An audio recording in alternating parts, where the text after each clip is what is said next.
My daughter, Emily, used to call me her best friend. She'd braid my hair on Sunday mornings, help me bake cinnamon rolls, and tell me secrets she swore she'd never share with anyone else. I was the mother who stayed up late sewing costumes for school plays, who worked double shifts at the diner so she could have piano lessons, who cheered the loudest at every graduation, every recital, every milestone. I thought we were inseparable, that the bond between us was unbreakable, forged in the fires of hardship and laughter. But I was wrong. I learned, far too late, that love can be twisted, that trust can be weaponized, and that sometimes the person you raise with the most care is the one who cuts you the deepest. It started with a phone call. Emily's voice was bright, almost too bright, as she asked if she could come over for dinner. She said she missed my cooking, missed the way the house smelled like vanilla and lemon polish, missed the comfort of home. I was delighted, of course. I spent the afternoon making her favorite pot roast, setting the table with the good china, even putting on the old record player she loved as a child. When she arrived, she hugged me tight, her perfume mingling with the scent of rosemary and thyme. She looked tired, but happy to see me, or so I thought. We ate, we laughed, we reminisced. She told me about her new job, her boyfriend, her plans for the future. I listened, soaking in every word, grateful for the closeness I'd missed since she moved out. After dessert, she leaned across the table, her eyes shining with what I thought was affection. "Mom," she said, "I want to help you. I know the house is a lot to manage on your own. Maybe it's time to think about the future. About security." I smiled, touched by her concern, not realizing the trap she was setting. Over the next few weeks, Emily visited more often. She brought groceries, fixed leaky faucets, even mowed the lawn. She insisted on helping with the bills, reviewing my mail, organizing my paperwork. I was grateful, if a little embarrassed. I'd always prided myself on my independence, but I told myself this was what family did. We took care of each other. I didn't see the warning signs, the way she asked about my will, the way she encouraged me to sign, just a few forms, to make things easier, the way she gently suggested I add her name to the deed, just in case something happened. I trusted her. She was my daughter. The day everything changed was a Tuesday. I remember because the sky was gray, and the air smelled like rain. Emily arrived with a stack of papers and a pen. "Just a few signatures, Mom," she said, her tone casual. "It's for your protection. If anything happens, I can take care of things." I hesitated, but she smiled, squeezed my hand, and told me she loved me. So I signed. I didn't read the fine print. I didn't ask questions. I just trusted.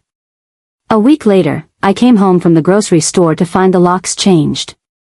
My key didn't fit. My heart pounded as I knocked, then banged, then shouted her name. Emily opened the door, her face cold, her eyes hard. "You can't live here anymore, Mom," she said. "It's not safe. I've arranged for you to stay at a nice place. They'll take good care of you." I stared at her, uncomprehending. "What are you talking about?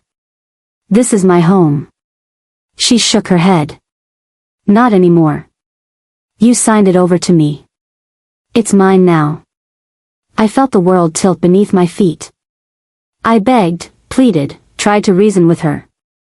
She wouldn't listen. She handed me a suitcase, already packed with a few clothes, my toothbrush, and a photo of us from years ago. "It's for the best," she said, her voice flat. "You'll be happier there." Then she closed the door in my face.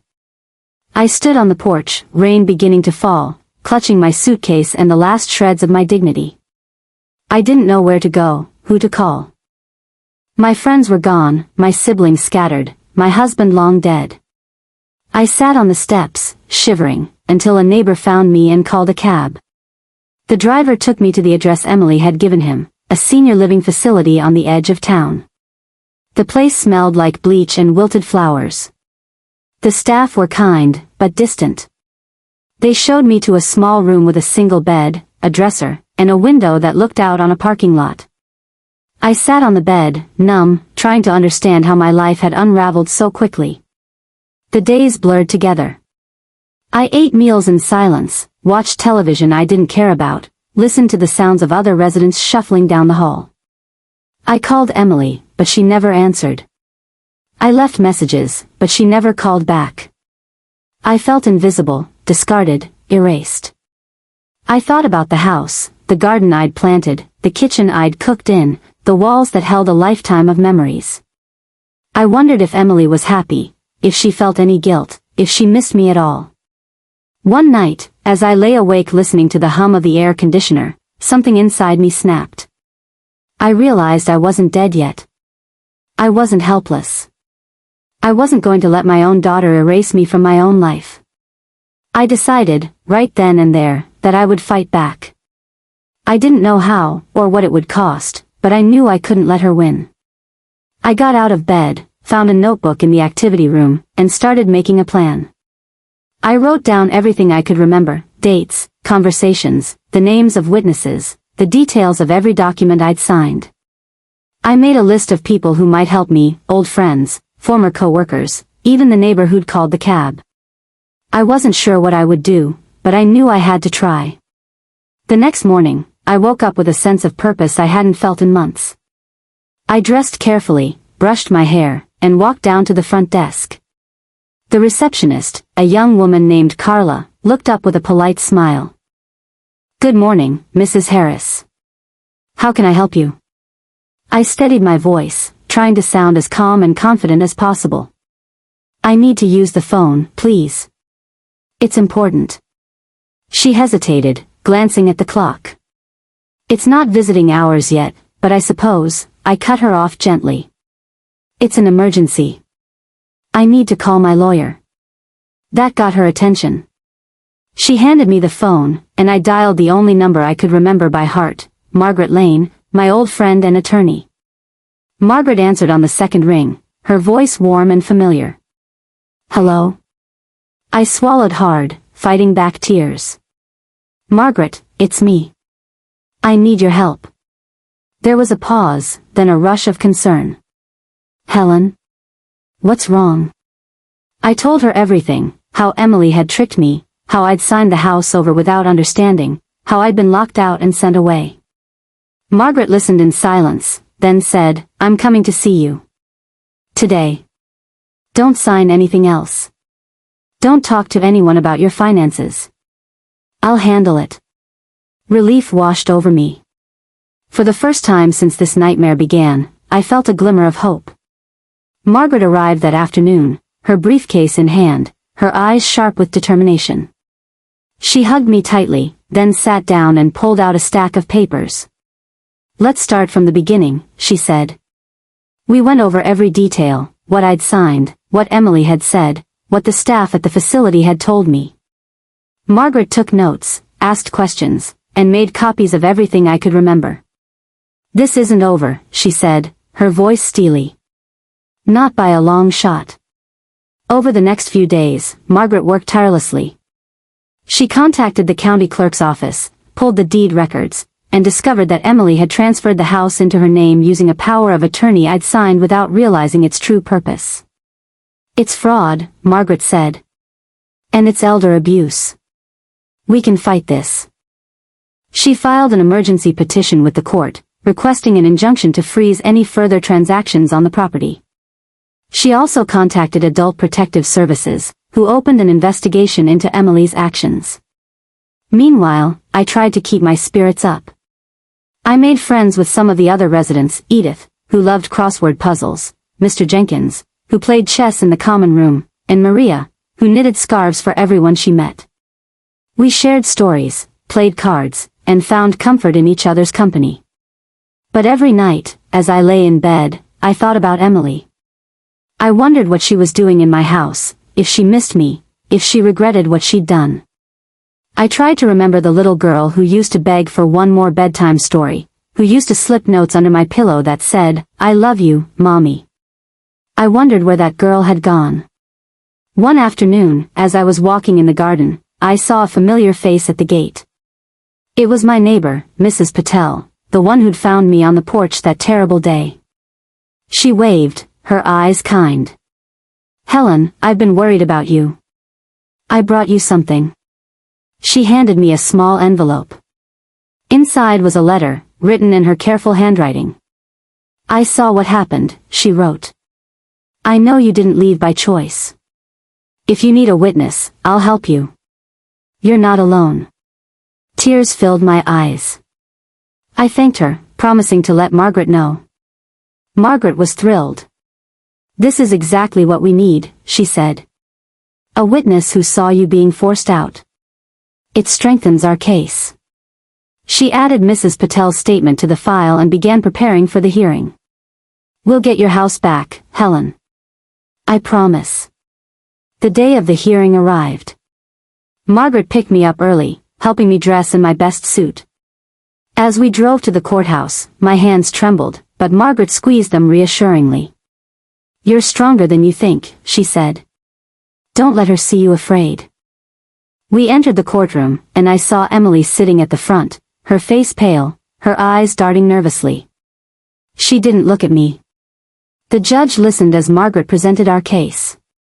She explained how Emily had manipulated me, how I'd signed documents under false pretenses, how I'd been locked out of my own home.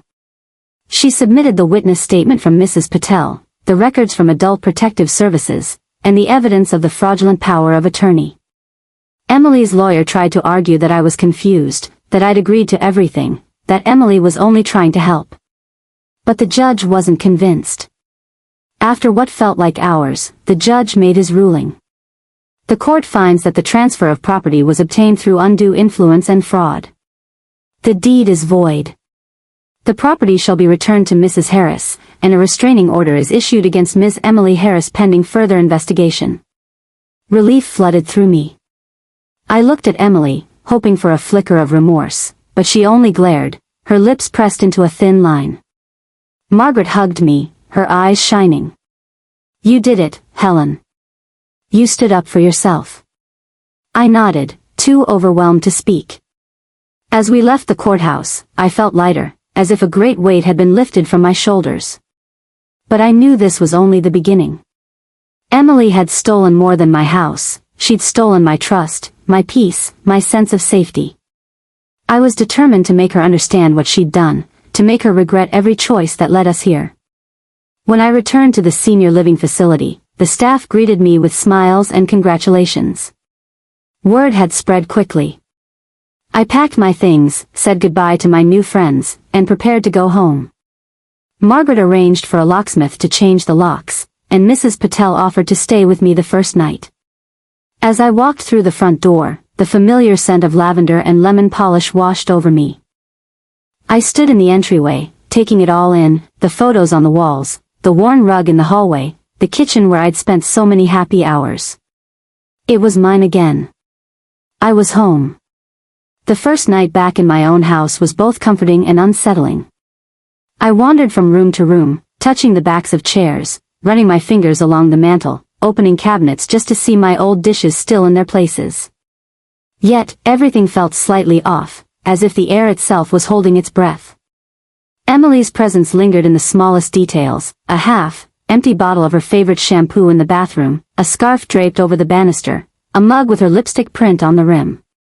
I gathered these things quietly, placing them in a box by the door.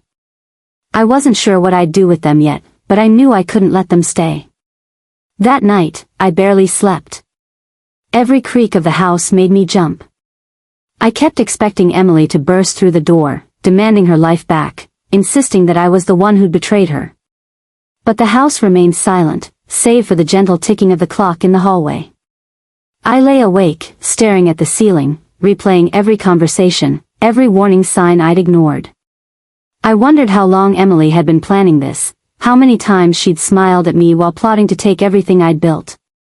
The next morning, I made myself a strong cup of coffee and sat at the kitchen table, staring out at the garden.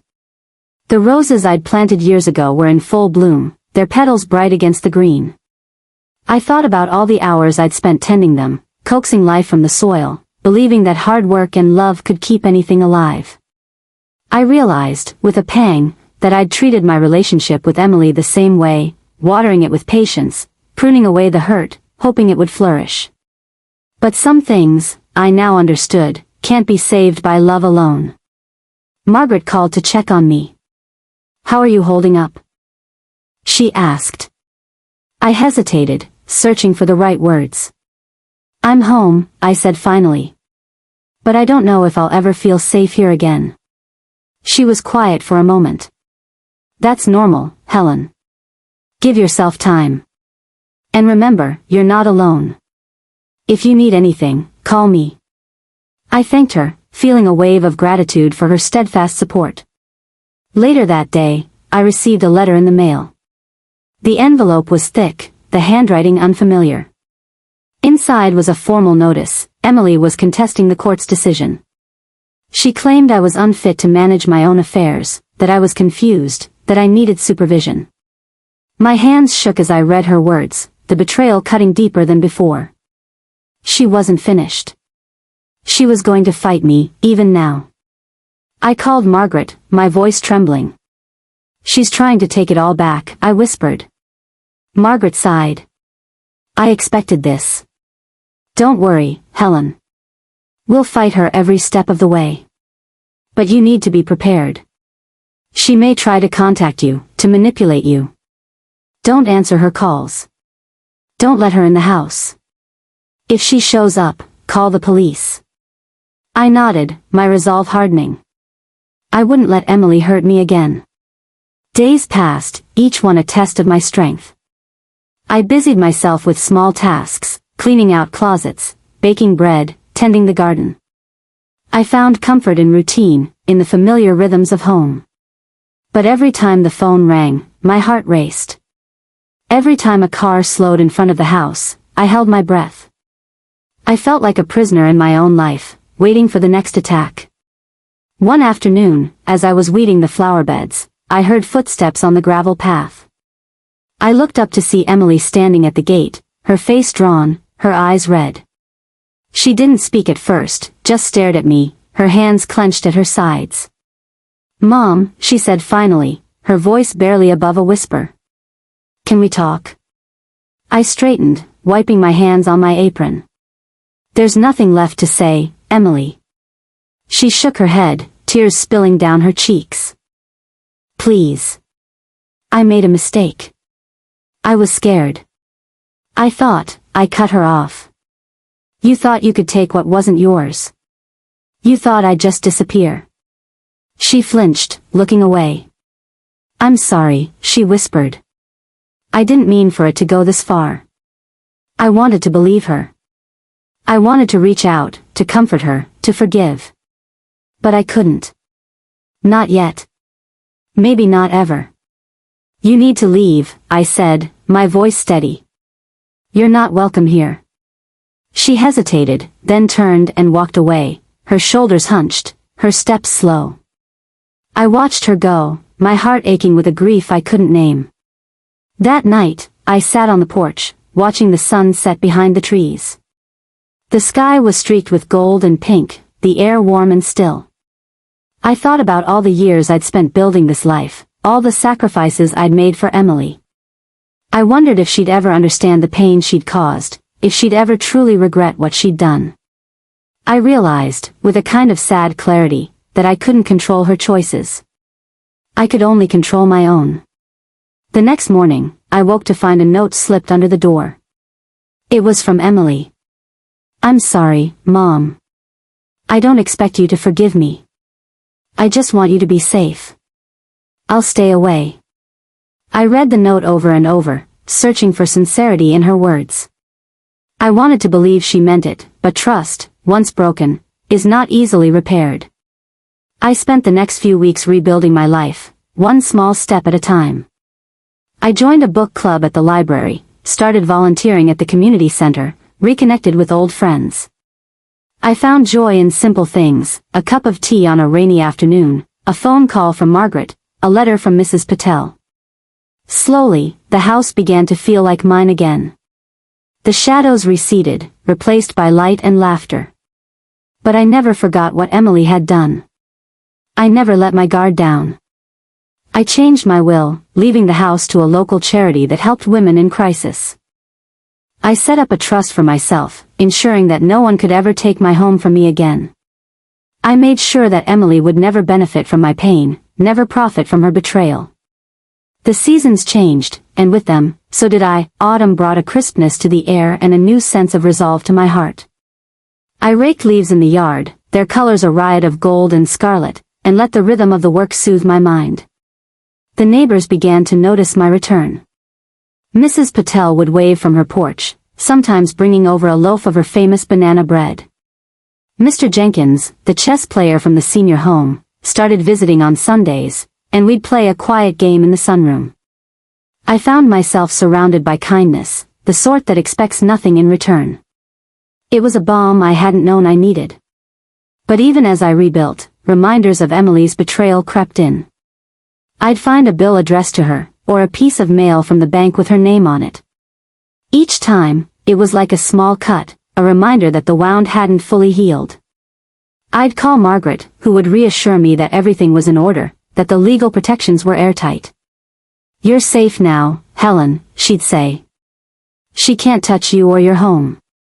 I wanted to believe her, and most days I did. But trust, once shattered, is slow to mend. One chilly evening, as I was closing the curtains, I saw a car idling across the street. My heart skipped. For a moment, I thought it might be Emily, come to plead her case again.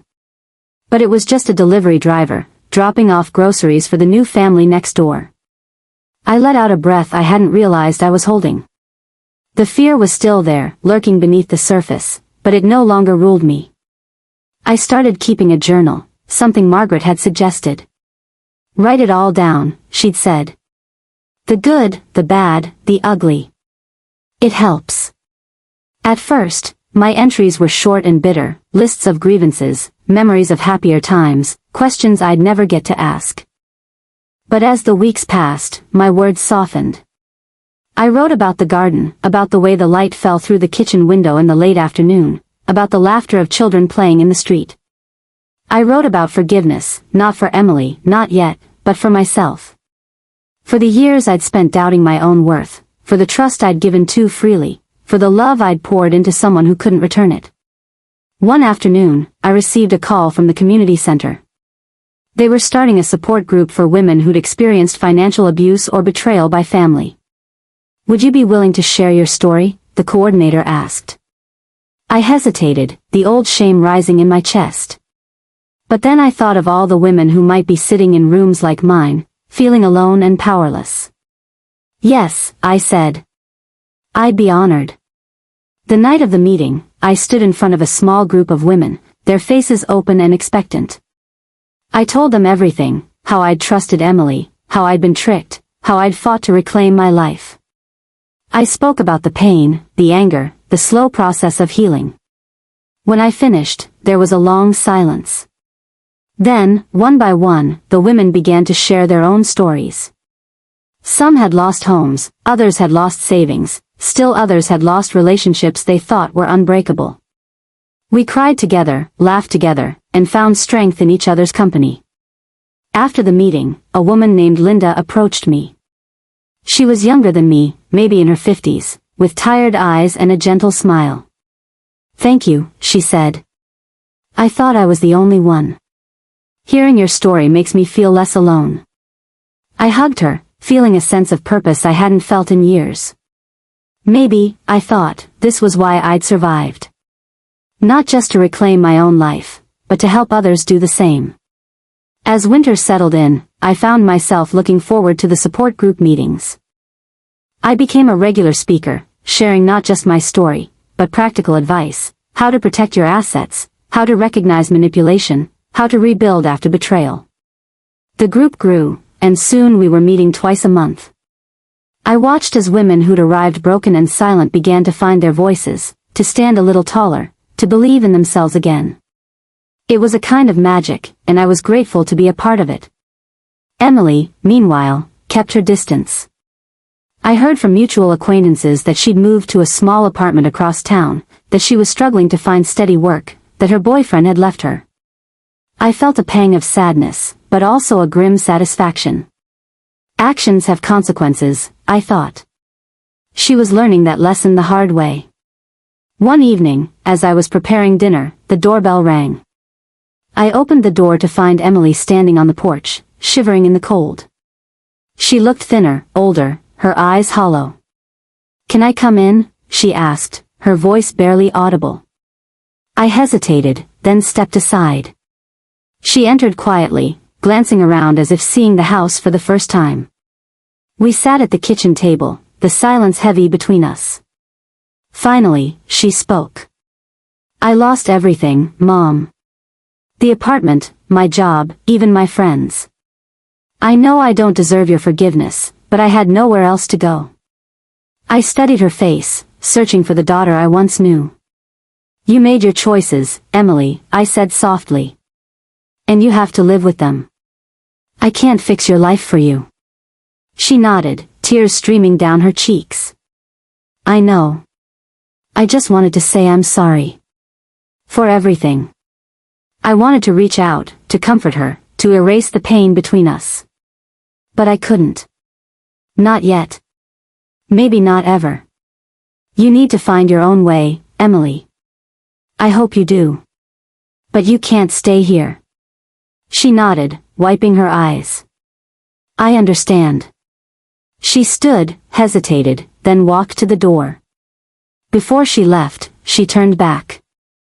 "I love you, Mom. I always have." I watched her go, my heart heavy but resolute. That night, I wrote in my journal, "Forgiveness is not forgetting.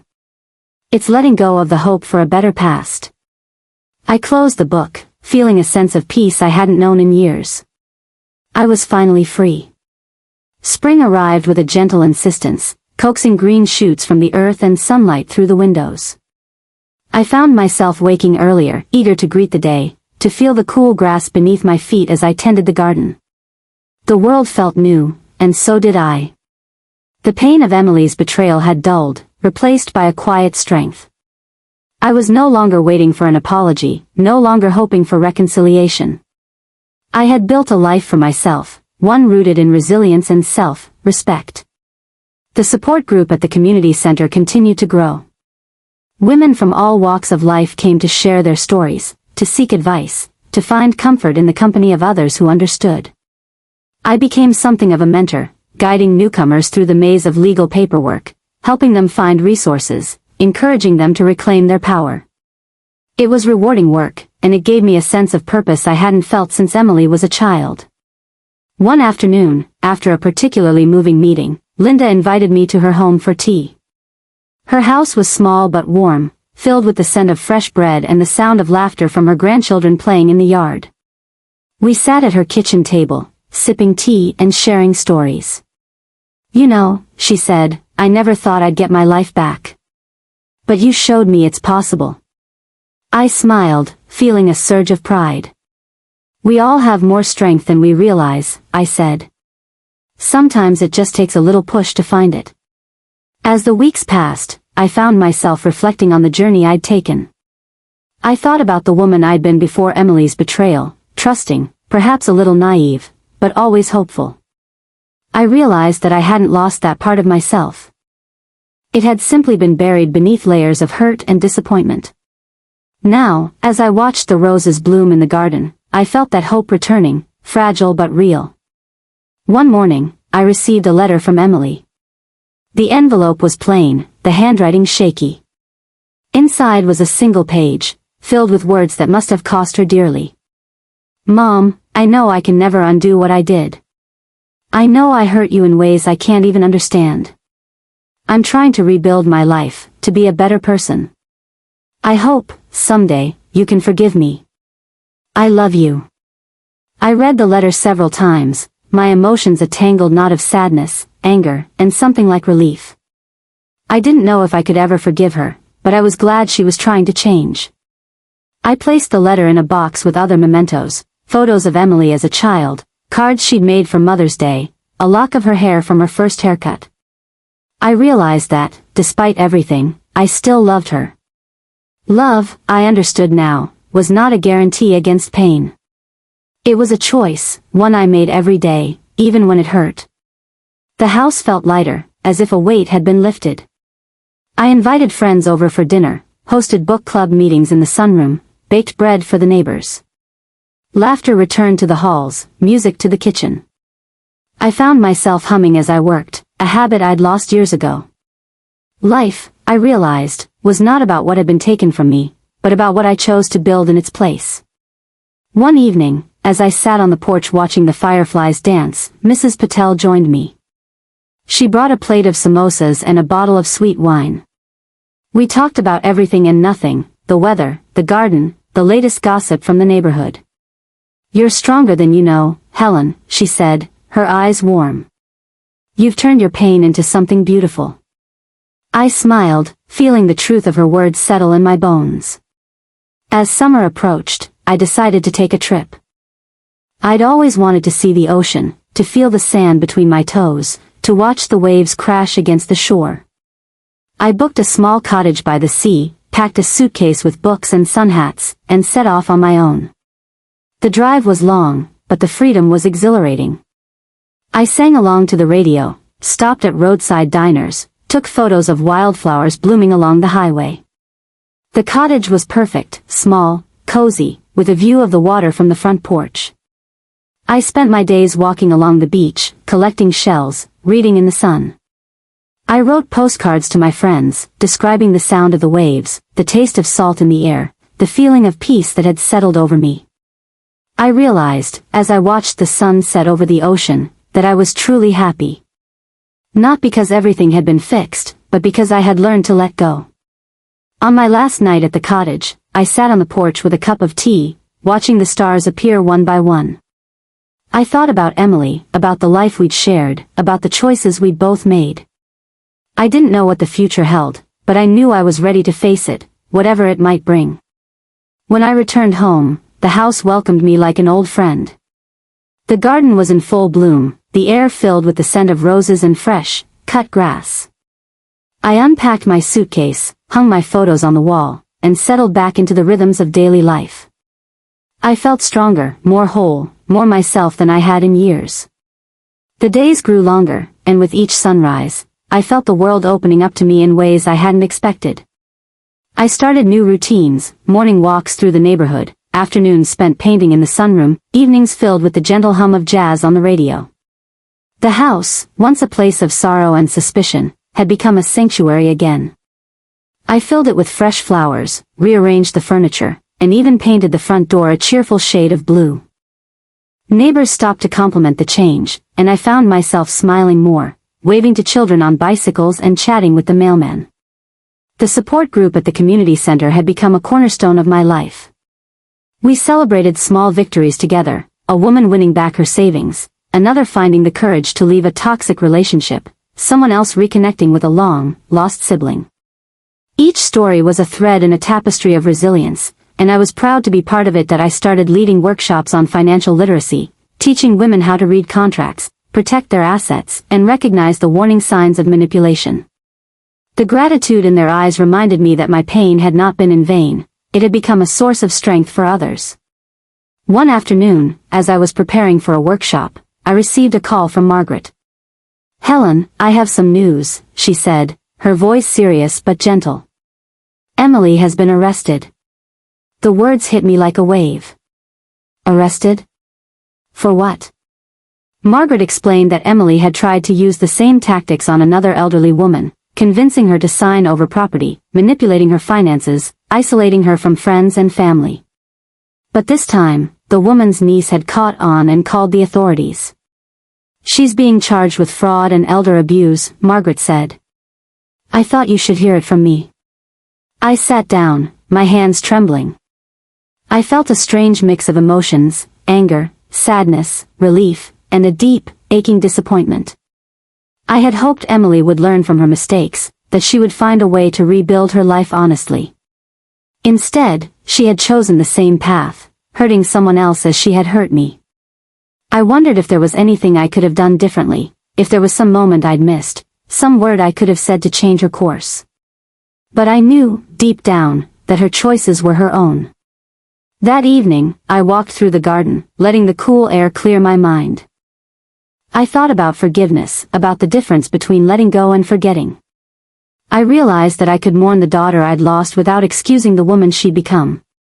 I could love the memory of the little girl who once braided my hair, even as I accepted the reality of the adult who had betrayed me.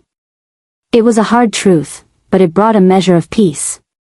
The next day, I visited the community center, determined to focus on the good I could do. The women greeted me with hugs and warm smiles, their support a balm to my wounded heart. We spent the afternoon making care packages for seniors in need, homemade cookies, hand-knitted scarves, cheerful notes of encouragement. As we worked, I shared the news about Emily, not as a warning, but as a lesson. We can't control the choices others make, I told them. But we can choose how we respond. We can choose to protect ourselves, to support each other, to build lives rooted in dignity and respect. That night, as I sat by the window watching the stars, I wrote a letter to Emily. I didn't know if she would ever read it, but I needed to put my feelings into words. Dear Emily, I began, I hope you find the help you need. I hope you learn to take responsibility for your actions, to understand the pain you've caused. I will always love the child you were, but I cannot save the woman you've become. That is your journey now. I wish you peace. I sealed the letter and placed it in the box with her other mementos, a chapter closed but not forgotten. Summer brought new joys. I hosted a garden party for the support group, filling the yard with laughter and music. We danced under the stars, shared stories, and celebrated our resilience. I looked around at the women gathered there, each one a survivor, each one a testament to the power of hope, and felt a deep sense of gratitude. My life was not what I had planned, but it was rich in ways I had never imagined. One afternoon, as I was tending the roses, a young woman approached the gate. She introduced herself as Sarah, the niece of the woman Emily had tried to scam. I just wanted to thank you, she said. Your story helped us recognize what was happening. My aunt is safe because of you. I hugged her, tears in my eyes. It was a reminder that even the darkest experiences can become a light for someone else. As the days grew warmer, I found myself looking forward to the future. I made plans to travel, to visit old friends, to try new things. I signed up for a painting class, joined a hiking group, and even started learning to play the piano, something I'd always wanted to do but never had the time for. Each new experience was a step toward reclaiming the life I deserved. Through it all, I carried the lessons I'd learned, to trust my instincts, to protect my heart, to cherish the people who truly cared for me. I knew there would be hard days ahead, moments when the past threatened to overshadow the present. But I also knew that I was strong enough to face them, that I had built a life worth living, one day at a time. The last days of summer arrived with a golden hush, the kind of light that makes everything look softer, more forgiving. I spent my mornings in the garden, hands deep in the earth, coaxing new life from the soil. The roses were at their peak, their fragrance drifting through the open windows, mingling with the scent of fresh bread baking in the oven. I found myself humming as I worked, a tune from my childhood, simple and sweet. The house, once a battleground, had become a haven again, a place of peace, of memory, of hope. One afternoon, as I sat on the porch with a glass of iced tea, I watched the neighborhood children race their bikes down the street, their laughter echoing in the warm air. Mrs. Patel joined me, bringing a plate of lemon cookies and news from the community. You've become the heart of this block, Helen, she said, her eyes twinkling. People look to you for strength. I smiled, feeling the truth of her words settle deep inside me. I had survived the storm, and in its wake, I had found a new purpose. The support group continued to thrive, and I took on a larger role, organizing events and mentoring women who were just beginning their journeys of healing. We started a small fund to help those in crisis, pooling our resources to provide emergency housing, legal aid, and counseling. The gratitude in the eyes of the women we helped was more valuable than any inheritance, any material possession. I realized that the legacy I would leave behind was not a house or a sum of money, but a community of women who had learned to stand tall, to protect themselves, to believe in their own worth. One evening, as the sun dipped below the horizon, I received a call from the warden at the county jail. Emily wanted to speak with me. My heart pounded as I listened to the message, unsure if I was ready to hear her voice again. I sat with the decision for a long time, weighing the risks and the possibilities. In the end, I called back, my hands steady, my voice calm. Emily sounded small, her bravado stripped away. "Mom," she said, her voice trembling, "I'm sorry. I know I've said it before, but I mean it. I've started counseling here. I'm trying to understand why I did what I did. I don't expect you to forgive me, but I wanted you to know I'm trying." I listened, my heart aching with a mix of sorrow and hope. "I want you to get better, Emily," I said softly. "But you have to do the work. No one can do it for you." There was a long pause, then a quiet, "I know. Thank you for answering." We said goodbye, and I hung up, feeling a strange sense of closure. I had done what I could. The rest was up to her. That night, I sat by the window, watching the moon rise over the garden. I thought about the journey I had taken, the pain, the loss, the hard-won victories. I realized that I was no longer defined by what had been done to me, but by how I had chosen to respond. I had turned my suffering into strength, my heartbreak into hope. I had built a life that was truly my own. As autumn approached, I prepared for the annual Harvest Festival at the community center. I baked pies, decorated tables with sunflowers and pumpkins, and helped organize a silent auction to raise funds for the support group. The event was a success, filled with laughter, music, and the warmth of shared purpose. I looked around at the faces of the women I had come to know and love, and I felt a deep sense of belonging. One afternoon, as I was cleaning up after the festival, Linda pulled me aside. "Helen, you've changed my life," she said, her voice thick with emotion. "You showed me that it's possible to start over, to find joy after betrayal. I'll never forget what you've done for me." I hugged her, tears in my eyes. "We did it together," I said. "That's what matters." The days grew shorter, the air crisp with the promise of winter. I spent more time indoors, reading by the fire, writing letters to friends, reflecting on the year that had passed.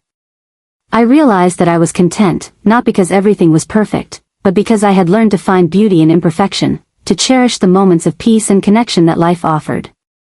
One evening, as I sat at the kitchen table, I took out my journal and wrote a final entry. "My daughter stole my house, but she could not steal my spirit. I have built something stronger than walls and windows, a life filled with love, purpose, and resilience. I am not a victim. I am a survivor. And every day, I choose to live with hope." As the first snowflakes fell, dusting the garden in white, I stood at the window and watched the world transform. I thought of Emily, of the women in the support group, of all those who had walked through darkness and found their way back to the light. I knew there would be challenges ahead, but I also knew that I was ready to face them, surrounded by a community that had become my family. In the end, it wasn't revenge that brought me peace, but the quiet, steady work of rebuilding, of choosing kindness, of setting boundaries, of believing in my own worth. My house was mine again, not just in name, but in spirit. And every day, as I opened the door to the morning sun, I was reminded that no one could ever take that away from me.